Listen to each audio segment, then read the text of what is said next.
The SEC and Big Ten have been fighting this week, which is fun. And, before we even jump deep into this, the Big Ten's been taking shots at the SEC scheduling. Rhett Lashley of SMU took some shots. Signetti's talked about it. Washington's coaches, Fish has talked about it. What I'll say before we jump into this, I absolutely love this. I don't know about the effectiveness, like Lashley's comment. I understand what he was saying, but so Rhett Lashley specifically at SMU said, listen, the same 6 teams have won the SEC championship since 1964. Okay, well, it's not like any other conference has had like 9 teams.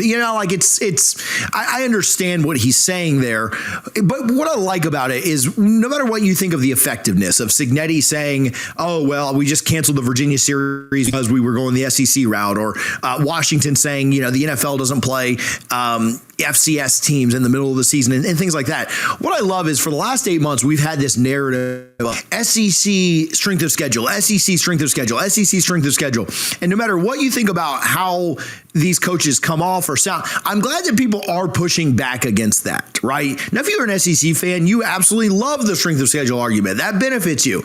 But I'm glad that there are some holes being poked in by some prominent voices in our sport, because we understand how the machine works. If we all chant SEC strength of schedule, SEC strength of schedule over and over and over again, the entire country believes it. And so it's great that there's been some pushback to that. It's great that there has been a lot of, hey, whoa, can we pump the brakes just a little bit and provide some context to how great this strength of schedule is? So again, I haven't even gotten to a question for you yet. I've just rambled about how much I like this, but I am clearly passionate and I love what these coaches are doing. They're fighting. I love that they're fighting. The SEC and the Big Ten are not friends this week, which was not on my bingo card.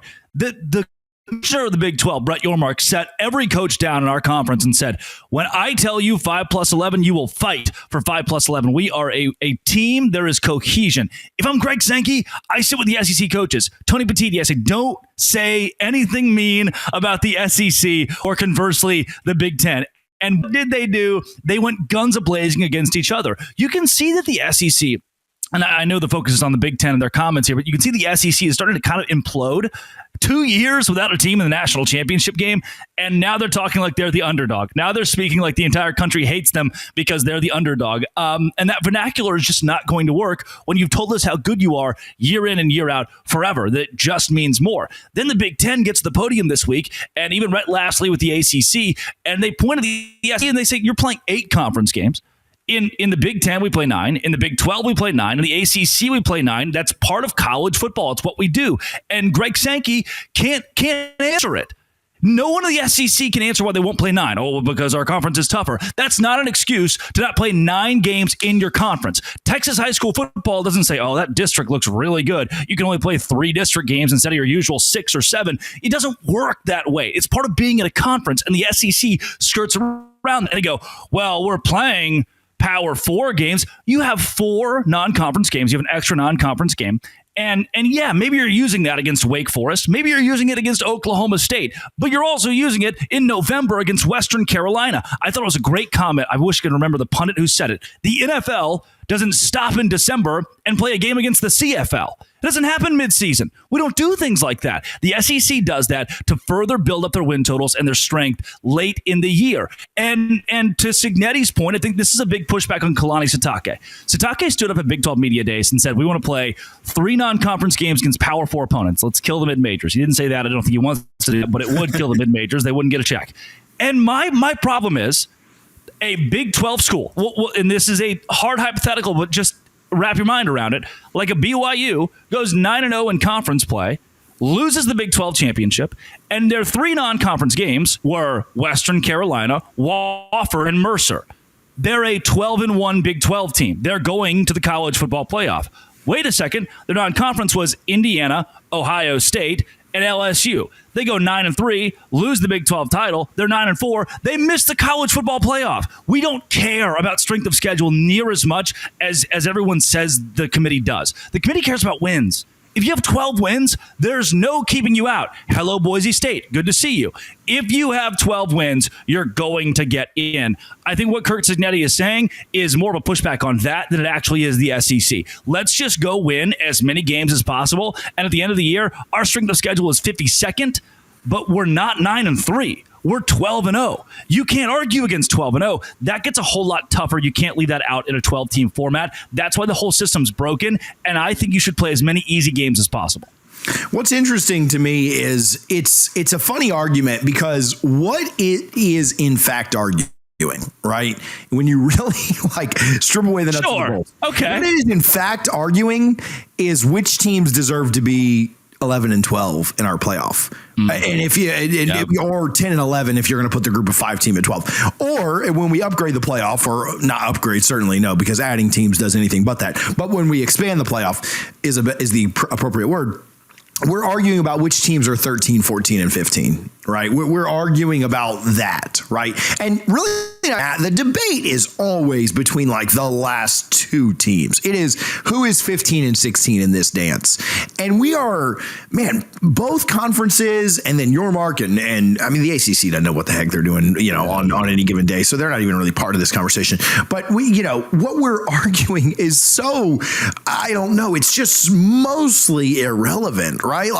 It is such a big argument of strength of schedule, this, that, and the other. Listen, if you go 10 and 2 in the Big Ten or the SEC, I don't care what, especially with bloated conferences and how big they are. If you go 10 and 2 in either of those conferences, you are in. There's no way for enough teams to go 10 and 2 to where there would ever be a problem with that, right?